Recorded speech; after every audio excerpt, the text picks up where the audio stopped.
Welcome to Great Northern Cascade Division in N-Scale. Bit of a fun one here. We're going to do the 1-year anniversary of the layout. So I'm not exactly sure when I will class the groundbreaking, but I'm going to say sometime around the first couple of weeks in August. So if you've been around the channel for a while, the very first video was basically getting all the basement ready.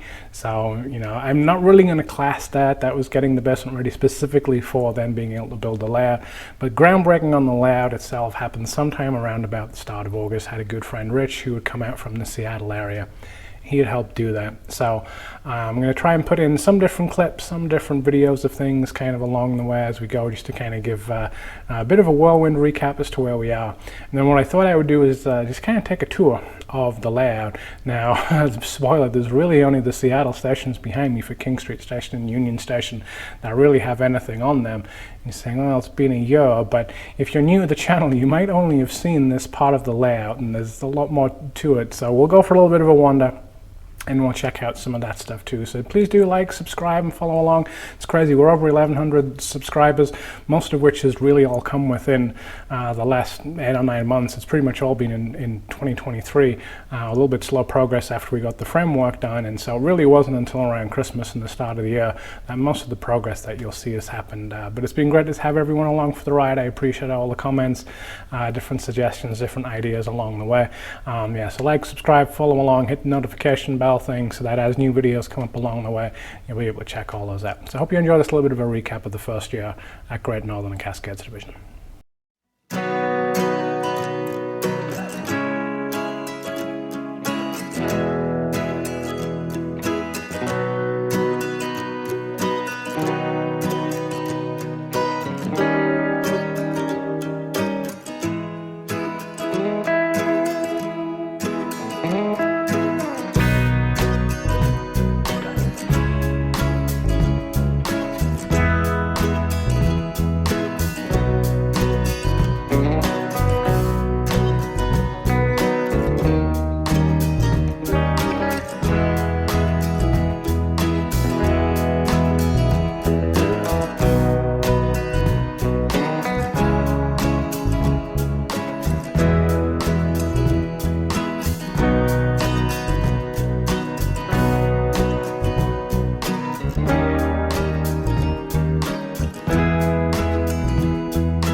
So that basement stuff took about 3 months or so for me to go through and do that. I did fall and break my foot along the way as well, but it gave this kind of open space. So one thing that always gets asked, what about the ceiling? Why didn't I do the ceiling? And there's a couple of reasons for that. One, I'm cheap, and there was really no point in my mind of putting the ceiling on. It would have been extra time, it would have been extra money. Per the local building code here in the city that I live in, if I was going to put drywall, as soon as I hang drywall on the ceiling, it would have required additional HVAC, heating and ventilation, air conditioning, drops, returns going in there as well. And that was just a lot more complicated and a lot more time consuming and expensive than I really wanted to get into. The other thing is, why didn't you paint it? Again, per the local regulations here in the city, because of the way that the house was constructed and the materials that they use, there's actually a fire retardant that's built into the timbers. I didn't know this, I'm not an engineer or anything like that, but there's some kind of fire retardant that's part of the timbers, and so any paint that you would put on that then changes the fire retardant properties. And so basically the local building inspectors wouldn't go for it. I had that on the plan, and they call it out when I came out after framing and they did the first inspection. Asked again, and they weren't really wanting to go for it. I would have had to go through quite a process to basically get certain paints validated by a lab, and they really just discourage you from doing it. So I probably could have done, but again, it was time, it was effort, it was money. Now that we've actually got the lighting valves painted, now we got the skyboards painted, we kind of move away from this kind of blend of wood. So that's the one thing that everyone always questions. That's the one thing that people say when they first come down here, but there we go.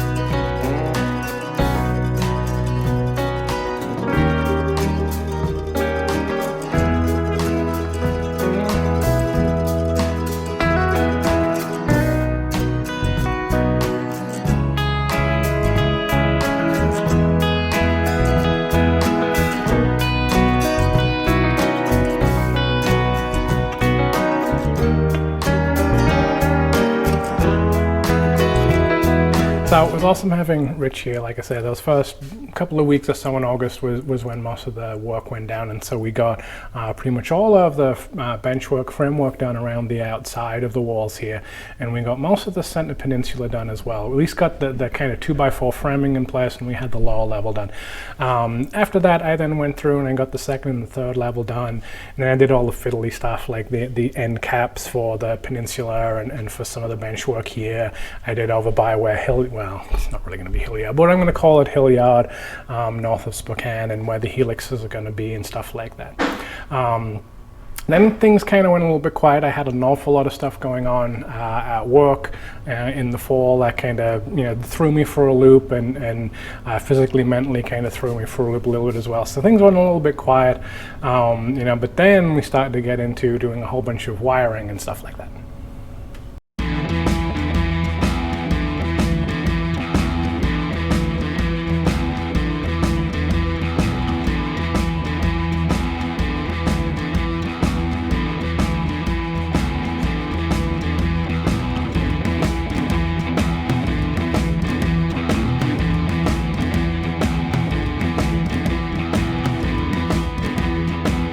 So all the wiring was done, went with DCC equipment. I had used NCE on previous layout, and some of the railroad clubs that I've been in over the years have used NCE as well. I talk a little bit more about some of those specific videos around Digitrax if you want to get a little bit more into it. I just wanted to kind of have a one-stop shop almost with Digitrax, in that they have a whole bunch of devices that are all designed to work together over local net. One of the limitations and frustrations that I had with NCE is that they have bits and pieces. Most of them are almost raw boards, and then you would almost cobble together different other off-the-shelf third-party components, or you would DIY your own electronics. Certainly can do that. I have done that on the previous layout, but I was hoping that if I went Digitrax all the way around, could knock some of that out. Now, in more recent videos when it's come to signaling, it hasn't quite worked out like that, but long-term it will. And so I also then touched a little bit on JMRI. I looked at that to give some ideas of how we're going to start doing stuff. And then it came to lighting.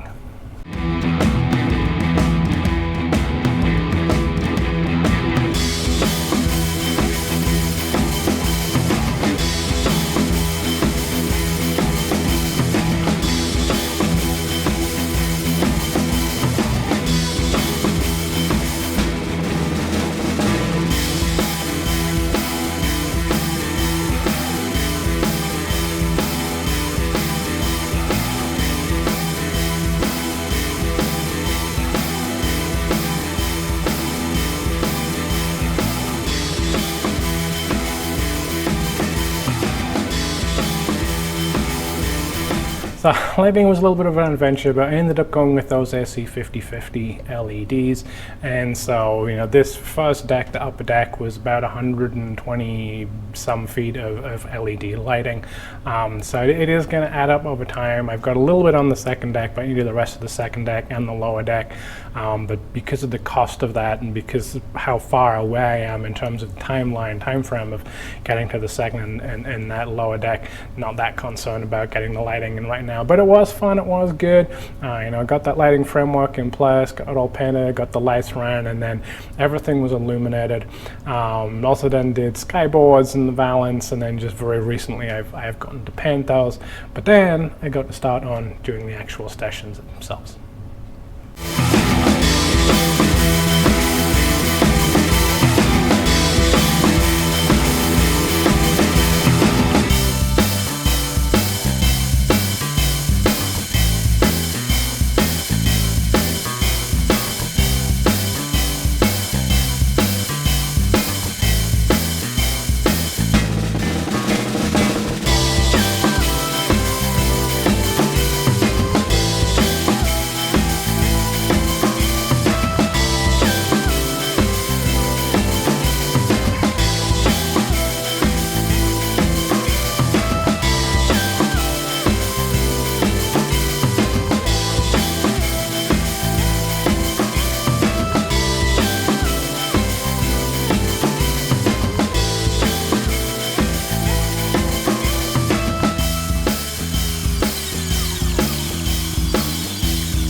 So King Street Station was the main one for Great Northern. I'm going with 4 platforms. I think that will be good because I don't have 4 complete trains that I could run in and out. There would have been 1 Empire Builder a day. There would have been 1 Western Star a day. They probably would have had 1 or 2 locals. I think there was 1 that went up to Vancouver. They might have had 1 that went down to Spokane as well. But really, I would probably only have 1 or 2 trains in the station at one time anyway.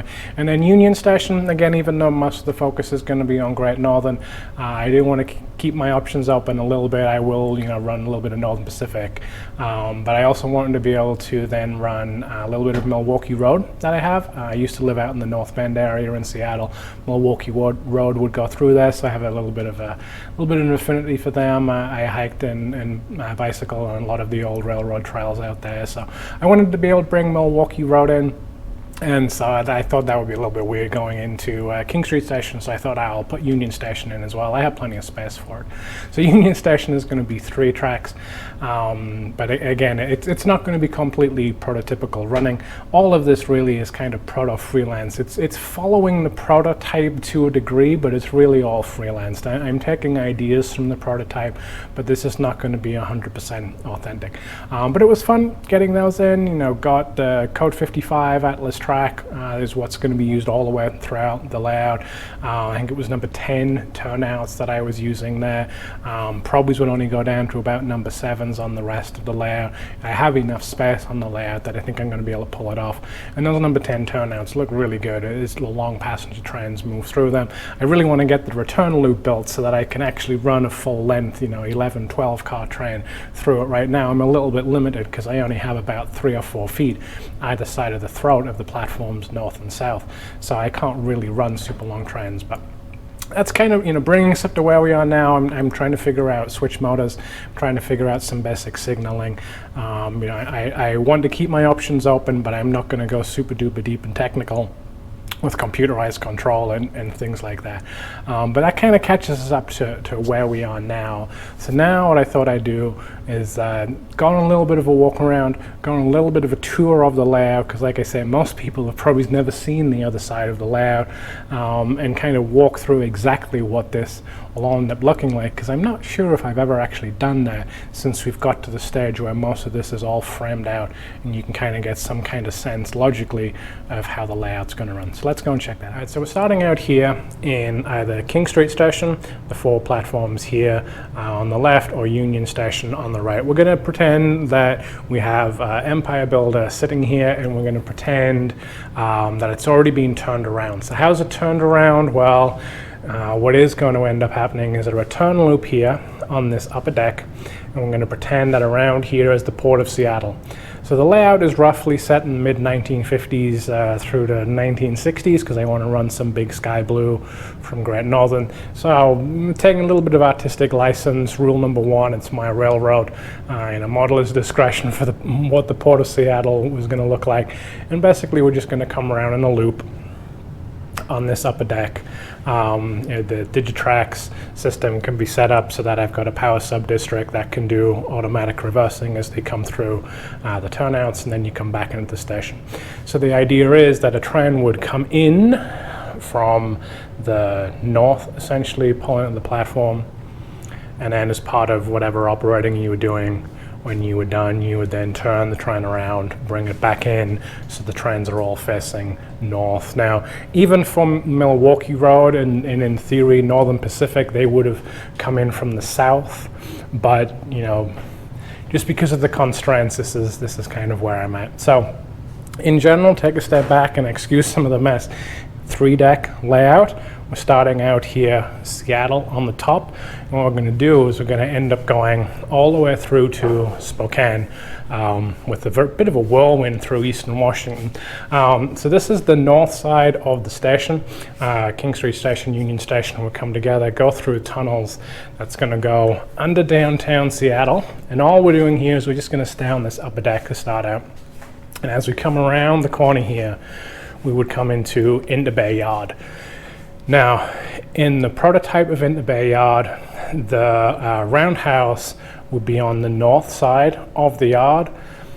The main track plan that I'm looking at the moment is trying to squeeze the roundhouse in down here, just because of the size of it. Even though this is N scale, I think that the roundhouse needs to go in here. So as you would come out of downtown Seattle, out of the tunnel, and then you're going to come into the roundhouse, some of the back shops, machine shops, wagon shops, things like that. Again, taking a little bit of liberties. Into Bay Yard had some of this, but then really the rest of all of this is going to be dedicated to Into Bay Yard. Some kind of sense of scale. Let's kind of back up a little bit first. There's some kind of sense of scale, because again, when people come down here and they see this in person for the first time, this center wall is 24 feet to kind of the end of it, and then it's about another, I think, 2 feet to the wall. So kind of from this up right here, it's 26 feet to that back wall, and then the kind of end caps on these peninsulas, I think they come out 2.5 feet on the top deck and the middle deck, and I think it's 3 feet on the bottom deck. So Into Bay Yard going to be very, very long, but the prototype is very, very long, and so it's going to give me plenty of car storage, plenty of opportunities to be switching around cars and stuff like that. And as you would come out of Into Bay Yard, you'll come into Salmon Bay Bridge. I am going to try and follow the prototype as faithfully as I can do. Walthers don't make the Bastille Bridge motorized version in N scale. They do in HO, so I'm going to kind of steal that idea and kit bash a double track version of the Bastille Bridge that would be motorized, so that can lift up and down. You come around Salmon Bay Bridge, and then you're going to start to move into the Everett area itself. And so all along this wall, and again, it's kind of try and back up a little bit, some kind of sense of scale. So from this corner down to the end of the framework is 32 feet. All right, 32 feet. Was that 10 meters, something like that, a little over 10 meters. So on this upper deck, we're going to be looking at Everett, modeling a little bit of Snohomish, and so I'm not entirely sure what industries I'm going to have in here just yet. Probably some kind of logging industries, timber yard, stuff like that. But I've got so much space, I don't want to cram a whole bunch of industries in. I want to have plenty of space between things. So you'll come through out of Snohomish, and there's going to be a little bit of a helix here. This deck might drop down like you've seen in other areas here where it's kind of staggered. So this, they're all 8-foot lengths of deck. So this deck might drop down 3 inches, so that you would gradually start to come down on this last deck into a helix, probably just 2 or 3 turns around a helix, and then it will drop you into the middle deck, 3-deck layer. What you'll notice on this back wall is that the decks are kind of staggered depth-wise. So again, go back and look at that video where I went in and was doing all of the actual benchwork and framing. The idea for that is sight lines, so that if I'm standing here, if we come and look, this is my wonderful feet, I'm probably about 2 feet away. Let's bring the camera up to eye height. So I'm at pretty good eye height. This is about throat level for me. So I got a pretty good view on this upper deck. I look down the middle deck. I've got a really good view of the middle deck, and I can see most of what the skyboard would be if we kind of pop down. I can see most of what that backdrop is going to end up being, because this deck is not as deep as the middle deck. So I'm kind of, making sure my sight lines are good. And then again, when we come down to that lower deck, the bottom deck, which we'll get to in a minute, I'm going to be looking down on it quite a ways, and so I can't really see, but this deck is deeper still. And if we have a look, we've got the top deck, and then the middle deck is a little bit further out, and then the lower deck is a little bit further out again. What will end up happening on that lower deck is that the skyboard will actually come forward, probably is about 6 inches, 8 inches. Okay, but let's stick on this middle deck. We've come down the helix out of the Snohomish area, and we're going to come into Monroe. And again, I'm going to take some mountain liberties, because coming out of the helix to try and hide that, I might pretend we got something like the 522 bridge, which I don't believe existed back in the mid-50s or the 60s. But anyway, so we're going to come down on this middle deck, and really what I want this middle deck to be is rail fanning along Highway 2. I would regularly do the drive from Monroe out to Skycomish. Beautiful little road trip, beautiful to ride the rails through there. And so this middle deck is really going to be the rail fanning one. So I'm going to come out of Monroe, I'm going to come through into Sultan, come around the horseshoe into Startup. I'm going to move through along this middle deck, keep moving along this middle deck into Gold Bar. And we're going to have some little industries along the way. Again, I want this to be fairly spread out so that there's lots of room for the trains to run. We're in N scale, we're going to run at about 40% of a real train length. And so what does that mean? It would mean probably is a good 30 or 40 cars. 30 cars probably is box cars, 40 foot, 50 foot box cars, some flat cars depending on what we're doing. And then the passenger trains probably is 11, 12 car passenger trains. But in N scale, again, we've got 24 feet on this middle peninsula, 32 feet on this long wall. That's going to look pretty good. We've got nice distancing and spacing between our different towns. I would do the same with the different industries so that, you know, it's not going to look too cluttered as the trains are running around. So Gold Bar, and I'm going to come around this N peninsula, and there's all kinds of scenery that we could do. Is a compromise, I understand that. This now looks nothing like Skycomish. This middle deck along here is kind of my staging area where I have a whole bunch of the tools and materials that I need. But this is now coming into Skycomish. Skycomish is one of the main things that I want to model, and for reference, we're pretty much right below where King Street stations are now, but it is staggered a little bit, so the bulk of the platform for King Street Station is kind of along here. And then as we try and get my light working again, as we then come down along here into Skycomish, this is where most of the platform area would be, so that if we did have multiple operators running, you'd have someone up here on the stations, you'd have someone down here in Skycomish, and everything is designed to kind of be staggered like that. We're going to come into Skycomish. Skycomish, very near and dear to my heart. Did a lot with 7.5 inch gauge railroading out there, really enjoyed it. So Skycomish is going to go in here. This is also the point where up to about 1955, 1956 is where the passenger trains, at least, I think they did the same with freight as well, would have swapped out to electric locos to take them up and through the Cascade Tunnel. So I want to have somewhat of that to be able to run operationally. So you come out at Skycomish, come into what I'm going to say is the Foss River Bridge. It probably isn't going to actually be the Foss River Bridge because, again, constraints of a railroad, I don't quite have the space that I would like, but I want some kind of trestle bridge is going to go into here. And then we're going to come into the Cascade Tunnel. This is technically going to be the west portal of the Cascade Tunnel in here. And so if we take a step back again, all of my construction materials and tools and stuff like that, most of this middle deck, this kind of end part of the peninsula here and going down into the lower deck, most of this is going to kind of just be a big mountain. And so the trains are going to be hidden inside of that. Now, part of that is operationally, Cascade Tunnel is 8 miles long, and so, you know, I don't want the train to go in like, let the train come straight back out again. No, operationally, your train is in there for a while. And so you'll come into the west portal, and this is where you start to see that the framework starts to kind of stagger its way down. And so then in here there'll be a helix again. Thoroughby's here, 3 or 4 turns. We have a little bit more distance to get through. 3 or 4 turns through a helix, but very big and broad helix that we'd have coming through here. And then again, we've got more staggering of the benchwork here, dropping down again onto the lower deck, dropping down again onto the lower deck. And so, not simulating exactly how it would be, because really you're actually climbing in the prototype, and then the middle deck should be descending. So again, just constraints of the model railroad, that's how it is. So most of the middle deck is all going to be on the flat until we come to the end here. Then inside the tunnel, it's mostly going to be hidden in where the kind of descending happens.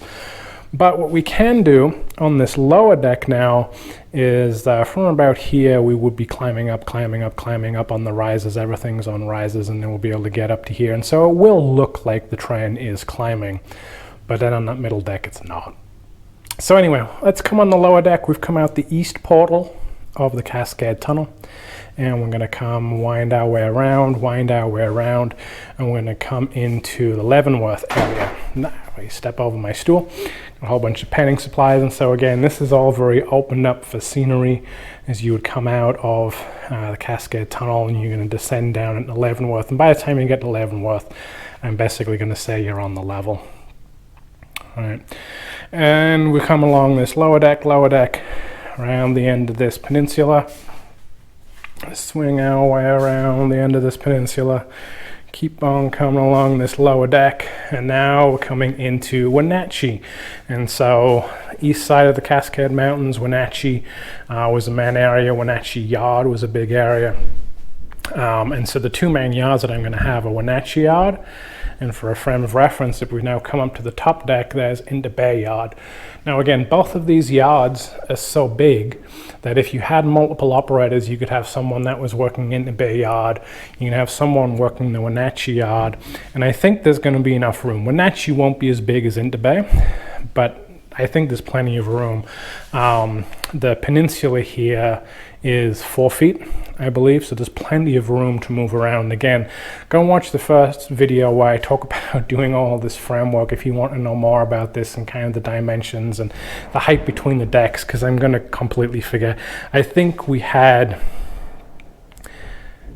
17 or 18 inches between the bottom deck and the middle deck, and I think that then became 13 inches between the middle deck and the upper deck, and then the upper deck to the lighting framework I want to say is 18 or 20 inches as well. But talk more about that in some of the other videos, because I might have my math wrong by an inch or two. But Wenatchee Yard along here, this would also have been the other side of the mountains where you would switch out from those electric locos going through the Cascade Tunnel, the same way that we would have done in Skykomish on the second deck. So again, I might be able to model some of that. But Wenatchee to Inter Bay Yard is probably going to be the main running for freight. So if someone was running freight, you would probably be up here on the upper deck for Inter Bay Yard, and you would have wound your way through Sound Bay Bridge and through Everett, Snohomish, come down on the second deck, then all of that around the second deck through the Cascade Tunnel, and come down here into Wenatchee Yard. Would have been some industries along the way on that middle deck, like I said, Startup, Gold Bar, Sultan would have had some kind of stuff going on as well. But freight-wise, that's kind of where we are. And as we come out of Wenatchee, we're going to have very, very brief head nod to Eastern Washington, because I want to get to Spokane, but I don't really care so much about Eastern Washington. There's not a whole lot to see, so really Wenatchee is going to end around here. I'm going to have about 8 feet. I'm going to come to the horseshoe at the end of this peninsula, and then we're going to say, okay, by about here we're done with Eastern Washington. And then this area that's dropped right down, I'm somewhat saying it's the Latah Creek Bridge, but to the west of Spokane. The Latah Creek Bridge is there in modern day, was not there, I believe, back in the 50s, but there was some other similar kind of bridge. Basically, I just want to have a large trestle bridge just to kind of give some kind of an idea that, yes, we have now headed out of Spokane or coming into Spokane in our case. So, nice long trestle bridge. I do have the micro-engineering kit with at least one or two sets. I remember the extension piece. I've got 3 kits, whatever it is, so it ends up being about 6 feet or 7 feet total. So, the ground will kind of fall away, we'll have the trestle bridge, and the ground will kind of come back up again, and everything will stay at the right level. After you come over now, this whole part of the bottom deck here is basically going to be Spokane. And so again, we would have, I'm going to merge together the Great Northern and the Northern Pacific depots. Even though in the prototype Great Northern had their own on the island, and on the other side of the river I think was Union Station, and then 3 or 4 blocks south of that I think was where Northern Pacific had their depot. So again, I'm taking modeler's discretion, artistic license, the constraints of space, basically it always comes down to in model railroads, and so I'm going to have Great Northern and Northern Pacific Probably that will come together, and then I'll have Union Pacific on the other side. But I am going to try and model the depot on the island. It's not quite going to have all the waterfalls falling off it to the west. It would just be a little bit too hard to do, but it is possible. I have kind of thought of ways that you could cut stuff out and maybe make do. But the waterfalls to the west of Spokane probably aren't happening, but at least the depots will. And I am going to try and put the Great Northern Depot on the island in between where the rivers would split. And then as you would have come out of Spokane, going to come into an area that I'm saying is Hilliard. It's really nowhere near long enough, and it's got one of my wife's puzzles on it that she's going to put in the frame. But coming into a very small, what's this, 8 feet long, probably in total, little facility that we would have. It's not going to be a big yard like Wenatchee. It's really going to be just more of a maintenance facility. So I would have a little roundhouse in here, probably again back shop, machine shop, stuff like that. Somewhat representation of Hilliard on a much smaller scale. Really what this is for is to turn the trains around. All right, it's just going to be a return loop. So you're going to come around a return loop on the outside of Hilliard, probably is lower down. Hilliard will be built up top, so the return loop will probably be mostly hidden, so that you can then pop back into Spokane Station. And there you go. So Spokane to Seattle, really because I want to run long passenger trains. Huge fan of the Empire Builder, Western Star, North Coast Limited, Hiawatha, the Olympian Hiawatha from Milwaukee Road, but also really like SP&S Streamline. So that's really what we're going to do. So there's going to be a lot of artistic license and saying, okay, out of Spokane, you would have had all those passenger trains. They're going to run around that lower deck. They're going to go through the Cascade Tunnel over here, pop back up. We're going to do the rail fanning on this middle deck along Highway 2. We're going to wind our way all the way around Highway 2 through Monroe, little helix that'll bring us up on the top. And so now we're coming into the coast of the Pacific along by Everett, Snohomish, coming into Ender Bayard, around into Seattle, and then that final turnaround loop that would then just spin trains around Port of Seattle. So that's the layout tour. Like I said, I don't know if I've actually done this since all the framework and lighting, and we've had some track work and stuff like that in place. So hopefully this gives a little bit of a whirlwind tour of what it's going to end up looking like, and so you can kind of start to get some kind of sense of scale of what this is all. You enjoyed that little bit of a tour of the layout and get some kind of an idea of scale. So I estimate that this is going to be somewhere in the region of about 450 feet mainline running, maybe it's almost 500 feet mainline running of tracks by the time you go around the helixes and stuff like that. Each deck is somewhere in the order of 110 to 120 feet, probably. Maybe it's a little bit more. Yeah, a little bit more. It's going to be over 350 feet of mainline running just on the 3 decks, and then going through the helixes, I think we'll add somewhere between 75 to 100 feet, maybe. And that's assuming you're just going straight. It's going to curve a little bit. We're not going to have 24 feet of dead straight track other than the platforms in the Bayard, Wenatchee. For the most part, as you go around the rest of the layout, the track is going to ever so slightly curve and meander its way around. And so I'm thinking somewhere between 425, 450 feet of track probably is, in terms of time at scale speed running of about 25 to 30 miles an hour. I estimate it's going to be about 35 to 45 minutes to get from Spokane to Seattle, or Seattle to Spokane, regardless of which direction you're going. Freight maybe is a little bit longer if you had one of the passenger trains going, but it's kind of what I'm looking for, because you would drop some of the speed as you're coming through the climb up and down from Cascade Tunnel as you're going through Stevens Pass area there. And then going through the tunnel itself, you'll be a little bit slow.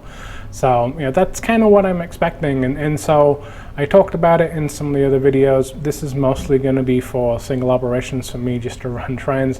1 or 2 other people maybe at that. This is not designed for 8, 10, 12 people operation sessions. This is not all going to be put into JMRI with full computerized control where you have a dispatcher and operators and whatever else sitting there doing things. You know, there might be some of that just to help with logic for signaling and for turnaround loops and things like that. There might be some amount of operational stuff with wearables, so you could, you know, build up freight cars and stuff like that. But for the most part, it's really just you know, that rail fanning from Spokane to Seattle. It's really just the ability to run those really long passenger trains. There'll be some industries along the way, but there's a lot of different concepts that I've talked about in some of the videos over this last year where I kind of get into this idea that you don't want to cram too much in. You want to have your industry spread out. You want to have your towns spread out, and you know, you want to make it so that, at least for me, you want to make it so that it looks like it could be real. Now, everyone's always space constrained. I know that I'm very, very lucky to have 650 plus square feet here. You know, the whole basement itself, I think, is 38 feet by 16 feet, something like that. So I know I am very fortunate to have that space. But even with that, I'm still constrained in certain areas in terms of the spacing between the decks. I would like to have more spacing between the decks, especially on this middle deck. But that either means the lower deck is too low or the upper deck is too high, or both. So it's always about constraints, it's always about compromises, and as we go through things like the Frost Creek Bridge, it's a compromise. It's going to be tough to try and get that in just because of the location and the layout, but you know, we'll take that as it comes. This is a very slow process. This is not something where you're going to have this complete layout done this time next year or this time in 2 years. Far from it. You know, it has been slow going, but now most of the hard stuff has been done in terms of the framework, understanding the lighting, figuring out how that's going to work, figuring out how to do the skyboards over such a long length, figuring out doing the Atlas Code 55 track, starting to figure out the switch machines and signaling and things like that. So I'm hoping that now that I've kind of got the big, heavy, horrible stuff out the way, that I can get onto some of the more fun stuff in terms of running trains. And so optimistically, I would say by the time we get the 2-year mark, return loop here will be done south of the stations, getting through downtown Seattle into Bay Yard, and then running out at least to the helix around Snohomish. It would be great if we could have the helix done down into Monroe, but we'll see. But my goal for the next year is basically to get the track work done on this upper deck. Hopefully that would actually include into Bay Yard. The main line absolutely will be done, but hopefully get the track work done, get switch machines in place, get some of that basic signaling in place such that you can run trains and you can move around. You know, there's going to be some work in for the industries that we would have over there in Everett, Snohomish as well. So that's kind of the goal for this next year. So please do like, subscribe, follow along, hit the notification bell thing so that as I do come up with all these crazy new videos, you can kind of see how that goes. I do appreciate the comments that come through. Always a lot of good ideas and good discussion. Sometimes I do push back. So again, if you're fairly new to the channel and now you've got all these wonderful ideas or there's these things that you're going to say to do differently, most of what you've seen has been very, very heavily and carefully thought out over a long period of time.